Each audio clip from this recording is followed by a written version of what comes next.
மக்களே, இன்னைக்கு என்னோட ஸ்டைல்ல ஹைதராபாதி ஷாஹி ரெட் சிக்கன் எப்படி செய்யுதுன்னு பார்க்கலாமா? எப்பவுமே ஒரே மாதிரி சிக்கன் செஞ்சு போர் அடிச்சிருச்சா? அப்ப மறக்காம இந்த மாதிரி டிஃப்ரெண்டா உங்க ஃபேமிலியில இருக்கவங்களுக்கு நீங்க ட்ரை பண்ணி கொடுங்க. அது அவங்களுக்கு ரொம்பவே பிடிக்கும். இது சப்பாத்தி கூட சூப்பரா இருக்கும் காம்பினேஷன். இதுக்கு நான் ஒரு மிக்சர் ஜார் எடுத்திருக்கேன். ஒரு 5 காஷ்மீரி மிளகாய் பழம் சுடுதண்ணியில ஊற வச்சு அதை ஆட் பண்ணியிருக்கேன். ஒரு 5 முந்திரி பழம் அதையும் ஆட் பண்ணியிருக்கேன்.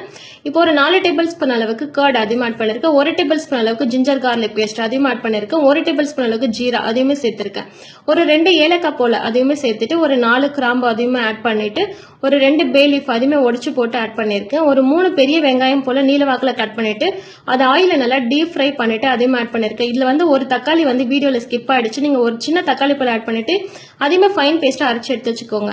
நான் ஒரு ஹாஃப் கேஜி போல சிக்கன் எடுத்திருக்கேன். அதை நல்லா கழுவிட்டு நம்ம அரைச்சு வச்சிருக்க பேஸ்ட் அதில் ஆட் பண்ணிட்டு இதுக்கு தேவையான அளவுக்கு சால்ட் அதையுமே ஆட் பண்ணிட்டு ஒரு 1/4 டேபிள் ஸ்பூன் அளவுக்கு மஞ்சத்தூள் அதையுமே சேர்த்துட்டு எல்லாமே நல்லா மிக்ஸ் பண்ணி கொடுத்து நான் ஒரு ½ ஹவருக்கு இதை மேரினேஷன் பண்ணி தனியாக எடுத்து வச்சிருக்கேன். இப்போ ஒரு ஃப்ரை பண்ண எடுத்திருக்கேன். அதில் 4 டேபிள் ஸ்பூன் அளவுக்கு ஆயில் ஆட் பண்ணிட்டு நம்ம மேரினேஷன் பண்ணி வச்சிருக்க சிக்கனுமே அதில் ஆட் பண்ணிட்டு நல்லா ஹை ஃப்ளேமில் வச்சு நல்லா கிளறி கொடுத்துக்கோங்க. உப்பு காரம் எல்லாமே நீங்கள் செக் பண்ணிக்கோங்க. நான் இதில் ஒரு 2 பச்சை மிளகாய் மட்டும் கீராமல் ஆட் பண்ணியிருக்கேன். ஒரு மூடி போட்டு ஒரு 15 நிமிஷத்துக்கு லோ ஃப்ளேமில் வச்சு எடுத்தீங்கன்னா இந்த சிக்கன் வந்து தனியாக எண்ணெய் பிரிஞ்சு வந்திருக்கும். இது சூப்பராக ரெடி ஆகிடும். இப்போ இதில் வந்து கொஞ்சமாக நம்ம வந்துட்டு கசூரி மேத்தி அதையுமே ஆட் பண்ணிட்டு லாஸ்ட்டாக இதில் வந்துட்டு கொஞ்சமாக கொரியண்டர் அதையும் ஆட் பண்ணிட்டு நீங்கள் வந்து சுட சுட உங்கள் வீட்டில் இருக்கவங்களுக்கு நீங்கள் சர்வ் பண்ணலாம். மறக்காமல் இந்த ரெசிபியை உங்கள் வீட்டில் இருக்கவங்களுக்கு நீங்கள் ட்ரை பண்ணி கொடுங்க. என்னோட வீடியோக்கு லைக் பண்ணுங்கள்.